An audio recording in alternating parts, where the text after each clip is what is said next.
रात के 2 बजे का समय था। राजन अपने दोस्त अभिमन्यु के साथ मुंबई से दिल्ली अपनी कार से जा रहा था। अभिमन्यु लगातार 9 घंटे से ड्राइव कर रहा था। लगातार ड्राइव करने की वजह से उसे बहुत थकान महसूस हो रही थी। अभिमन्यु, मुझे लगता है कि हमें राजस्थान से शॉर्टकट होकर दिल्ली जाना चाहिए। 2 घंटे पहले ही पहुंच जाएंगे। और वैसे लगातार कार ड्राइव करते करते मेरी हालत खराब हो गई है और ऊपर से पेट्रोल भी बहुत कम हो रहा है।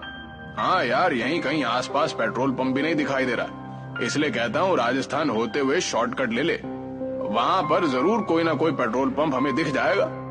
अभिमन्यु ने गाड़ी राजस्थान की ओर जाने वाले हाईवे पर मोड़ ली। लगभग 1 घंटे बाद अर्जुन और अभिमन्यु तेजी से गाड़ी ड्राइव करते हुए माधवगढ़ के एक सुनसान गांव की ओर से गुजर रहे थे कि तभी उनकी नजर एक पेट्रोल पंप पर पड़ी। अचानक अभिमन्यु की कार झटका देते हुए रुक गई। अर्जुन की आंख लग चुकी थी। कार अचानक रुकने से अर्जुन नींद से जागते हुए बोला, क्या हुआ? अरे दिखाई नहीं दे रहा है क्या? सामने पेट्रोल पंप है और कार में सिर्फ इतना ही पेट्रोल बचा है कि ये 20 से 30 किलोमीटर दूर ही चल पाएगी। एक पल को तो मुझे लगा जैसे कि एक्सीडेंट हो गया हो। अरे कार मैंने नहीं रोकी अर्जुन, मेरी नजर ही इस पेट्रोल पंप पर पड़ी थी और कार अपने आप झटका देते हुए रुक गई। लेकिन जो भी हुआ अच्छा हुआ, पेट्रोल तो हमें कहीं ना कहीं से डलवाना ही था ना। अभिमन्यु और अर्जुन कार से बाहर निकल आए। उन्होंने देखा उस पेट्रोल पंप पर एक भयानक और अजीब सा सन्नाटा छाया हुआ था। अरे यार, यहाँ तो मुझे कोई नहीं दिखाई दे रहा। कहीं ये पेट्रोल पंप बंद तो नहीं पड़ा? यानी बंद तो नहीं है, क्योंकि सामने ऑफिस तो खुला है और लाइट भी जल रही है। और वो देख, इस पेट्रोल पंप के अंदर तो एक छोटा सा रेस्टोरेंट भी है, उसके अंदर की भी लाइट जल रही है। मगर मुझे लगता है कि उस रेस्टोरेंट के अंदर भी कोई मौजूद नहीं। अरे तो इसमें टेंशन वाली क्या बात है? अपने हाथों से पेट्रोल डाल लेंगे। इतनी रात में कौन देखेगा हमें? क्या पेट्रोल पंप के कर्मचारी ने हमें देख लिया तो वो हमें चोर समझेंगे? पेट्रोल पंप के आसपास इंसान तो क्या, एक चूहे का बच्चा भी नजर नहीं आ रहा। तभी उन दोनों के कानों में पीछे से किसी व्यक्ति की भारी आवाज टकराई। कौन हो तुम? उस आवाज को सुनकर वो दोनों चौंक कर पीछे की ओर देखने लगे। उन दोनों के सामने अजीब से चेहरे वाला एक व्यक्ति खड़ा हुआ था। यार, इसकी शक्ल तो बड़ी भयानक लग रही है। ऐसा लग रहा है जैसे कि शमशान घाट की चिता से अभी अभी उठकर आया हो। हाँ यार, बोल तो बिल्कुल सही रहा। मैं खुद पहली नजर में इसकी शक्ल देखकर डर गया था। लेकिन हमें सिर्फ पेट्रोल डलवाना है और यहाँ से निकलना है। इतना बोलकर अभिमन्यु उस कर्मचारी से बोला, अभी कुछ सेकंड पहले आप कहाँ पर थे? हमें तो आसपास कोई नहीं दिखा था। अपने काम से काम रखो साहब। कहो, किस काम से आए हो? अरे पेट्रोल भरवाना है, टैंक फुल कर दो। अभिमन्यु के कहने पर वो पेट्रोल पंप का कर्मचारी पेट्रोल डालने लगा। तभी अर्जुन की नजर उस पेट्रोल पंप की जमीन पर पड़ी। अर्जुन बुरी तरह से डर गया। अभिमन्यु, अरे नीचे देख, ये तो खून के धब्बे हैं। तभी उन दोनों के कानों में उस कर्मचारी की आवाज टकराई, टैंक फुल हो गया साहब, अब आप लोग जा सकते हैं। वो कर्मचारी देखते ही देखते उन दोनों की आंखों के सामने से गायब हो गया। ये देखकर अभिमन्यु और अर्जुन की आंखें दहशत से फटी की फटी रह गई। अरे लगता है हम दोनों गलत जगह आ गए हैं। वो दोनों तुरंत कार के अंदर बैठ गए। अर्जुन ने अपनी कार हाईवे पर दौड़ा दी। अभिमन्यु को कार ड्राइव करते हुए 1 घंटे से ज्यादा हो गया था, मगर रास्ता था जो खत्म होने का नाम भी नहीं ले रहा था। तभी अचानक अर्जुन की नजर एक और पेट्रोल पंप पर गई। यार, ये पेट्रोल पंप हमें कुछ जाना पहचाना नहीं लग रहा। जरा गाड़ी रोक। अबे पागल हो गया क्या है? हमें यहाँ से निकलना है। देखा नहीं तूने कि किस तरह से वो पेट्रोल पंप वाला देखते ही देखते हमारी आंखों के सामने गायब हो गया था। अरे मेरी बात को समझने की कोशिश क्यों नहीं कर रहा? एक सेकंड के लिए गाड़ी रोक के तो देख। अर्जुन की बात सुनकर अभिमन्यु ने अपनी कार रोक दी। वो वही पेट्रोल पंप था जिस पेट्रोल पंप से वो लोग भागे थे। आंखें फाड़े उस पेट्रोल पंप को देखे जा रहे थे कि तभी उनके कानों में उसी कर्मचारी की आवाज टकराई। अरे तुम मुझे पेट्रोल के पैसे नहीं देकर गए थे साहब। उन दोनों ने जैसे ही खिड़की के सामने देखा तो वही कर्मचारी अपनी भयानक शक्ल लिए हुए उन दोनों को देख रहा था। कुछ ही पलों में अर्जुन और अभिमन्यु की चीख सन्नाटे को चीर गई। इस घटना के 3 महीने बाद शाम के 5 बजे एक कार तेजी से माधवगढ़ के हाईवे पर दौड़ रही थी। कार के अंदर 3 लोग सवार थे, करण, नंदिनी और विजय। वो तीनों पुलिस वाले थे जो 3 महीने पहले लापता हुए अर्जुन और अभिमन्यु की जांच कर रहे थे। कार विजय ड्राइव कर रहा था और विजय को ड्राइव करते हुए काफी देर हो गई थी। यार, पीछे हम पिछले 6 घंटे से इस हाईवे पर अपनी कार को दौड़ा रहे हैं, मगर यहाँ तो सन्नाटे और वीराने के अलावा कुछ भी नहीं है।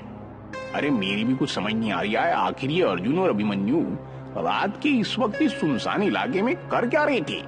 उनके मोबाइल की आखिरी लोकेशन इसी जगह के आसपास की है यार। नंदिनी, जो कि कार के पीछे वाली सीट पर नींद की झपकी ले रही थी, अचानक से बोली, पता नहीं वो लोग जिंदा हैं भी या नहीं। अरे कमोन नंदिनी, ऐसे नहीं बोलते। अभिमन्यु और अर्जुन जैसे भी थे, वो हमारे दोस्त थे। हाँ, 1 नंबर के रिश्वतखोर। अरे लोग मुझे आकर शिकायत करते थे उनके बारे में। तो तुम क्या चाहती हो? अगर वो दोनों रिश्वत लेते थे तो क्या उनकी छानबीन नहीं की जाए कि आखिर वो कहाँ लापता हो गए? क्या विजय ठीक कह रहा है नंदिनी।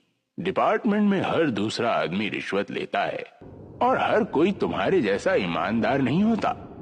तभी कार बुरी तरह से झटका देती हुई अचानक रुक गई। विजय को ऐसा महसूस हुआ जैसे कि कार किसी अदृश्य वाहन या किसी दीवार से टकराई हो। विजय का शरीर पसीने से नहा उठा। करण और नंदिनी भी बुरी तरह से घबरा गए। क्या हुआ? कार किससे टकराई? नहीं नंदिनी, कार अचानक झटका देते हुए रुक गई। तभी करण की नजर एक पेट्रोल पंप पर पड़ी। यार वो देखो, सामने पेट्रोल पंप है। क्यों ना हम उस पेट्रोल पंप पर जाकर पूछताछ करें? करण सही कह रहा है विजय। कार पेट्रोल पंप के ठीक सामने रुकी थी। विजय, करण और नंदिनी कार से उतर गए और उस पेट्रोल पंप के अंदर चले गए। पेट्रोल पंप पर कुछ लोग मौजूद थे। वो तीनों पेट्रोल पंप के अंदर बने हुए एक रेस्टोरेंट के अंदर घुस गए। रेस्टोरेंट के अंदर कुर्सियां मौजूद ना होकर चारपाइयां मौजूद थीं, जहां पर कुछ गांव के लोग बैठे हुए भोजन कर रहे थे कि तभी विजय नंदिनी से बोला, मैं अभी आता हूँ। मैं भी तेरे साथ चलता हूँ यार, थोड़ा हाथ मुंह भी धो लूंगा। नंदिनी वहां पर अकेली थी और वहां मौजूद लोगों को देख रही थी। नंदिनी एक पुलिस वाली थी। तभी नंदिनी के सामने एक अजीब सा दिखने वाला व्यक्ति आकर खड़ा हो गया। खाने में क्या लेंगी आप? फिलहाल तो मुझे 1 कप चाय की जरूरत है। 1 कप चाय ले आओ। कुछ देर बाद वो लड़का नंदिनी को चाय देकर चला गया। उसने देखा कि कप के अंदर किसी इंसान की कटी हुई उंगली थी। नंदिनी चीखती हुई उस रेस्टोरेंट से निकलकर भागने लगी। अरे क्या हुआ नंदिनी, तुम इतनी घबराई हुई क्यों हो? और ये तुम्हारे माथे पे पसीना के साथ? ये पेट्रोल पंप अजीब सा है करण। इतना कहकर नंदिनी एक ही सांस में सारी घटना उन दोनों को बताने लगी। नंदिनी की बात सुनकर वो दोनों नंदिनी को बहुत गौर से देखने लगे। अरे लगता है तुम्हारे ऊपर थकान हावी हो गई है। करण और विजय ने जब अंदर जाकर देखा, तभी रेस्टोरेंट के अंदर मौजूद लोग एक साथ भयानक हो गए। देखते क्या हो, अपनी जान बचाकर भागो यहाँ से।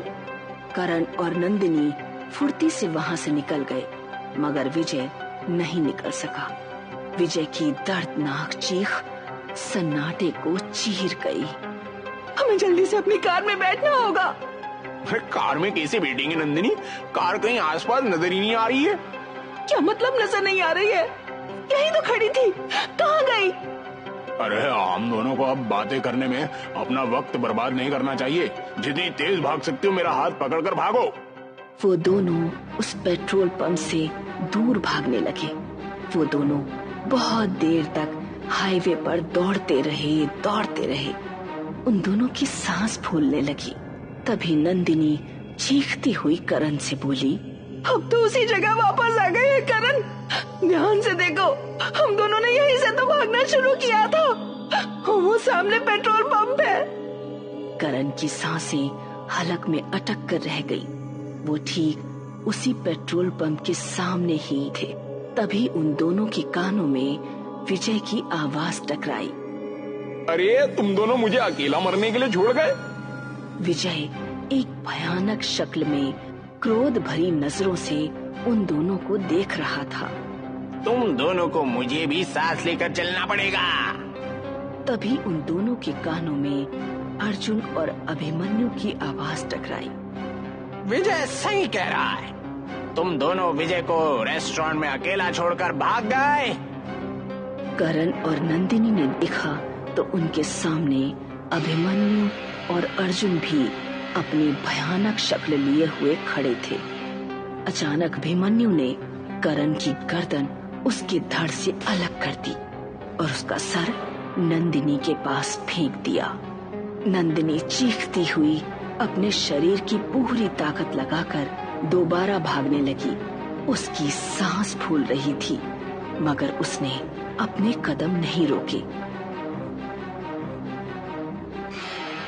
कौन हो तुम?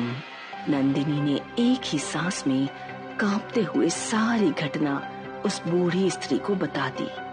अब तुम यहाँ से नहीं जा सकती बेटी।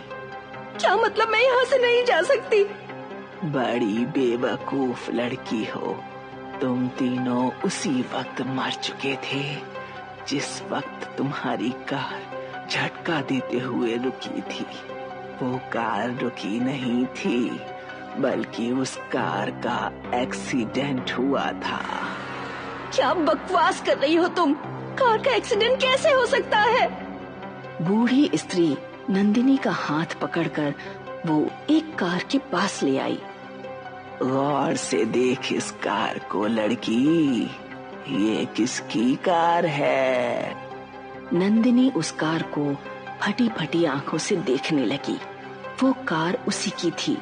उसने देखा उसकी विजय और करण की लाशें पड़ी हुई थी। तुम तीनों की मौत यही हो गई थी। इस पेट्रोल पंप को देख रही हो?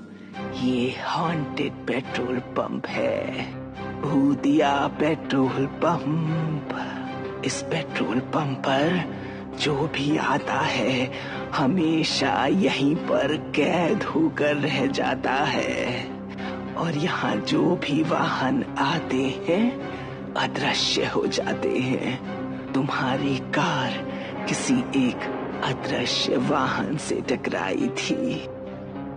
अगले दिन न्यूज़पेपर में नंदिनी, विजय और करण की फोटो छपी हुई थी और सभी जगह चर्चा थी कि एक बार फिर उसी हॉन्टेड पेट्रोल पंप पर 3 लोग लापता हो गए।